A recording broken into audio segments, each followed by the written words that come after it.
नमस्ते, अभिवादन आपका इनोसेंट इन्वेस्टर के इस नए वीडियो में 21,250 पे आकर के बाजार खड़ी हो जाएगी, ये हम सोच भी नहीं सकते थे, क्योंकि बाजार 21,750 के आसपास ट्रेड करके दिखा रही थी सुबह सुबह। लेकिन एक ट्रिगर आया प्रॉफिट बुकिंग का, और वो ट्रिगर एफआईआईज के द्वारा ही आया, और वहाँ से जो प्रॉफिट बुकिंग का सिलसिला था वो आगे बढ़ता चला गया। अगर आप इंट्राडे चार्ट देखोगे तो ऊपर के लेवल पे बाजार ने भयंकर रेजिस्टेंस फेस किया। ठीक है, आप ये लेवल भी देख सकते हो, बाजार ने गैप अप किया था, और ये बहुत अच्छा सिनारियो होता है जो पहले ट्रैप हुए हैं उनके लिए प्रॉफिट बुक करने का। और बाजार में यहाँ पर एक प्रॉफिट बुकिंग ही देखी गई, और उसके बाद एक लेवल का रेजिस्टेंस बन गया, जिसको आप 21,750 के आसपास का लेवल भी मान सकते हो। और वहाँ से बाजार ने उस रेजिस्टेंस को सम्मान देते हुए गिरना ही बेटर समझा, और वहाँ से जब बाजार गिरना चालू हुई तो कहीं पर भी एक बढ़िया वाली बाइंग देखने को नहीं मिली। सारा दिन बाजार गिरती रही, सारा दिन। एक समय तो 21,200 को भी टच कर गई, लेकिन क्लोजिंग होते होते कम से कम नीचे से छोटी सी सही एक रिकवरी देखने को मिली, लगभग 50-55 पॉइंट की।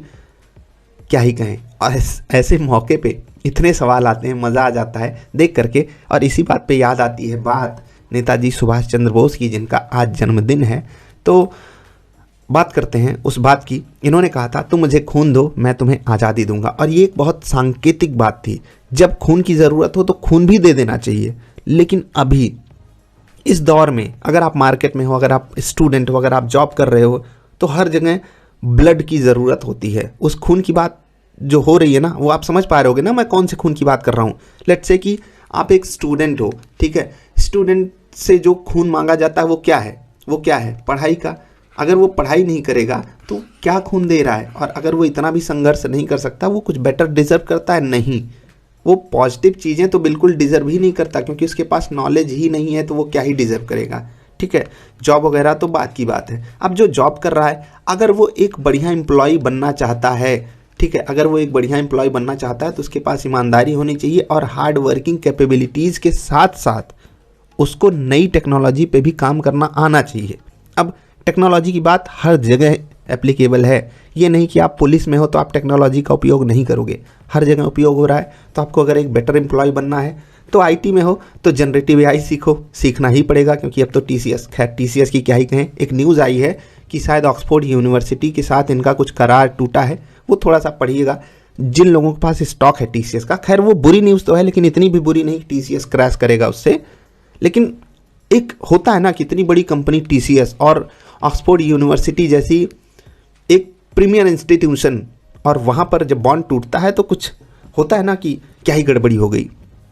अब कुछ टेक्निकल ग्लिच वगैरह रहा होगा, बाकी ये तो टीसीएस अपना आंसर देगा, लेकिन आपको थोड़ा सा उसके बारे में जानना चाहिए। बाकी बात हम कर रहे थे नेताजी की, तो और उन्होंने कहा था तुम मुझे खून दो मैं तुम्हें आज़ादी दूंगा। तो पढ़ाई भी कहती है तुम मुझे खून दो मैं तुम्हें आज़ादी दूंगी, और वो आज़ादी सबकी अलग अलग लेवल की होती है। नेताजी जब पैदा हुए थे अपना देश गुलाम था। जी हाँ, किसका गुलाम था? एक कॉलोनी थी अंग्रेज़ों की। हमारा देश एक अंग्रेज़ों की कॉलोनी बन के रह गया था, ठीक है। और नेताजी उन्हीं लोगों के खिलाफ लड़ाई करने की ठान लिए, ठीक है। ये होती है एक आज़ादी की कीमत। भाई सब कुछ दांव पे लगाना पड़ जाता है अगर आपको सच में आज़ादी कमानी है तो। अब मार्केट में आज़ादी कमाने का मतलब क्या है कि आप मार्केट की गिरावट को एकदम आराम से देख सको, आराम से। यही आपकी असली आज़ादी होगी। If you are getting panicked, ठीक है, यहाँ पर आपको टेंशन हो रही है, आपको अलग अलग ख्याल आ रहे हैं कि मेरे स्टॉक का क्या होगा, मेरा इतना नुकसान हो गया। कुछ लोग ऐसे भी होंगे जो सपोर्ट वगैरह देख लिए होंगे, या अगर आप कोई भी स्टॉक खरीदे हो, ए टू जेड तो नहीं कह सकूँगा, लेकिन A to T, A to U तक के स्टॉक्स जो हैं गिरे हैं। यानी कि मैं कह रहा हूँ 70 से 75% स्टॉक्स गिरे हैं, 5-7% तक गिर गए हैं, ठीक है। अगर आप आकर के देखोगे तो 1.5% तो आज एक दिन में, ठीक है, नेट निफ्टी टूटी है। अगर इंट्राडे हाई से देखोगे तो लगभग 500 पॉइंट। सेंसेक्स में भयंकर गिरावट है। निफ्टी नेक्स्ट 50 देख लो, लगभग 1,500 पॉइंट टूटा है, लगभग 3.25%। मामूली बात है ये गिरावट। और जब इतनी बड़ी गिरावट आएगी तो स्टॉक्स को देखिए कितने भयंकर गिरे हैं। IRCTC 8.5%, LIC देखिए 7% नीचे, ठीक है। PNB 6% गिर रहा है, इंडियन ऑयल 6% गिर रहा है। तो बड़े बड़े स्टॉक्स आज टूटे हैं भाई साहब। मिड कैप में भी भयंकर गिरावट थी। IDFC फर्स्ट बैंक देख लो 6.5%। तो स्टॉक्स तो टूटे हैं और टूटना भी चाहिए। और ऐसी जो अपॉर्चुनिटीज़ आती है ना, जो लोग पहले से कैश लेकर के बैठे हुए हैं उनके लिए एक होता है ना कि एक ट्रिगर का काम करनी चाहिए, चलो भैया कुछ पैसे डालते हैं बाजार में। और जो लोग पहले से खरीद के बैठे हैं उन्हें ये भी नहीं सोचना चाहिए कि मैं एकदम बॉटम पे बेचूं, बॉटम पे खरीदूं, और ये भी नहीं सोचना चाहिए कि मेरा टॉप पे ही बिक जाना था। अगर आपको लगता है कि आप 20% के प्रॉफिट में थे, अभी 15-16 आ गए हैं, और आपको लगता है प्रॉफिट आपको बुक करना चाहिए था 20 पे, तो अभी भी कर लो, क्योंकि मार्केट में 2-4% ऊपर नीचे चीज़ें होती हैं। इतना तो आपको मानना पड़ेगा, इतना आपको एक्सेप्ट करना पड़ेगा। और मार्केट इतना खून तो आपसे एक्सपेक्ट करती है, तो मार्केट भी कहती है तुम मुझे खून दो। खून मतलब अपना पेशेंस दिखाओ, मुझे अपनी नॉलेज आकर के दिखाओ, क्योंकि अगर आप यहाँ पर पैनिक करोगे तो आप एक मैच्योर इन्वेस्टर, मैच्योर ट्रेडर और मैच्योर पार्टिसिपेंट की तरीके से नहीं एक्ट कर रहे हो। बी मैच्योर, और यही मैच्योरिटी मैं आपसे एक्सपेक्ट करता हूँ। नेताजी हम सबको आज़ाद कराए हैं कितना संघर्ष करके, और आप इतना भी संघर्ष नहीं कर सकते मार्केट के इस गिरावट को आसानी से समझ सको, डाइजेस्ट कर सको। करना ही पड़ेगा अगर आपको मार्केट में सक्सेसफुल बनना है तो। ठीक है, एक अच्छा इन्वेस्टर कौन होता है?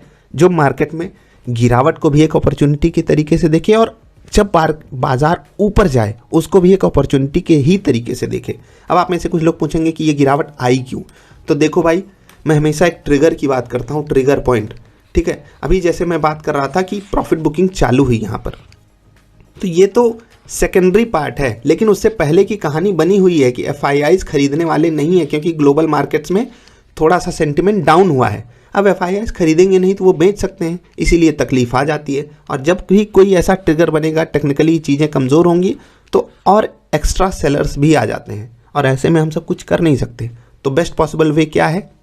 अपने आप को स्ट्रांग बनाओ और चुपचाप मार्केट को जो कर रही है करने दो, उसमें पार्टिसिपेशन अपना जब भी आपको दिखाने का मौका आए कि ऊपर आ गया आपका जो भी लेवल है उस पर आप प्रॉफिट बुक करो। और ये सब चीज़ें कैसे करनी है उसके लिए मैंने वीडियोस बनाई हैं, उसके अलावा कुछ भी नहीं आता। जैसे कोई टीचर होता है ना, वो बोलता है सिलेबस यहाँ से यहाँ तक मैंने जो पढ़ाया है इससे बाहर कुछ नहीं आएगा, और इन केस बाहर कुछ आता है तो 10% आएगा। 90% टाइम्स मैं आपको बताता हूँ, जो बातें मैं आपको बता चुका हूँ सिर्फ वही फॉलो होती हैं। एक इन्वेस्टर कभी भी गिरावट से नहीं डरता है, क्योंकि अगर वो अच्छा इन्वेस्टर है वो कैश बचा करके रखता रहता है। ये बात मैं आपको कई बार बता चुका हूँ। तो ऐसी गिरावट से डरा मत करो। मैं भी आपसे यही कह रहा हूँ, तुम मुझे खून दो, मैं तुम्हें आज़ादी दूंगा। मार्केट ये चीख चीख के कह रही है, आपकी पढ़ाई ये कह रही है, आपकी जॉब ये कह रही है, आपका बिजनेस ये कह रहा है, हर कोई आपसे ये कह रहा है।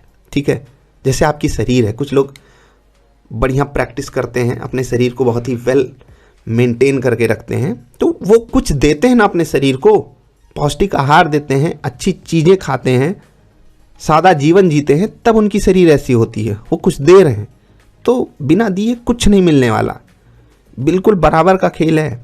जितना संघर्ष करोगे उतना चमकोगे, उतना निखार आएगा चेहरे पे भी और ज़िंदगी में भी। आई होप आप समझ गए होगे। बाकी FII का डेटा भी आप यहाँ पर देख करके समझ सकते हो। DII की तरफ से बहुत छोटी सी खरीदारी हुई 214 करोड़ की, लेकिन FII ने भयंकर बिकवाली करी है 3115 करोड़ की। और अगर आप भाई साहब, ये डेटा देखने लायक है। और क्यों देखने लायक है? देखिए, सेल वैल्यू है 29,000 करोड़ की, यानी कि बहुत बड़ा पैसा ये डाले हैं और निकाले हैं। अब देखो, बाइंग भी इन्होंने 26,000 करोड़ की करी है।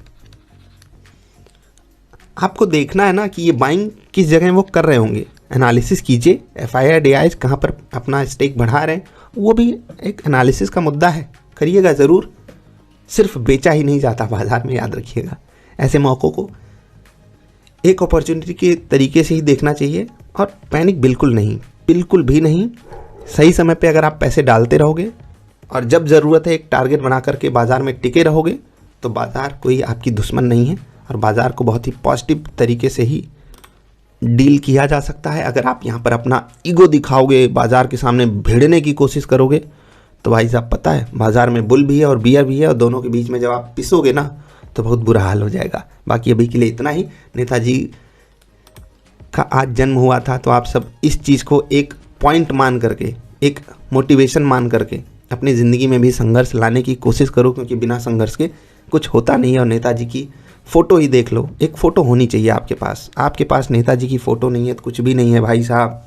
इन्होंने कहा था ना, आज़ादी मांगी नहीं जाती, आज़ादी छीनी जाती है, और आज़ादी अगर छीनना है तो संघर्ष करना पड़ता है। अभी के लिए इतना ही, जल्दी मिलेंगे ढेर सारी अच्छी और कमाल की वीडियोज़ में।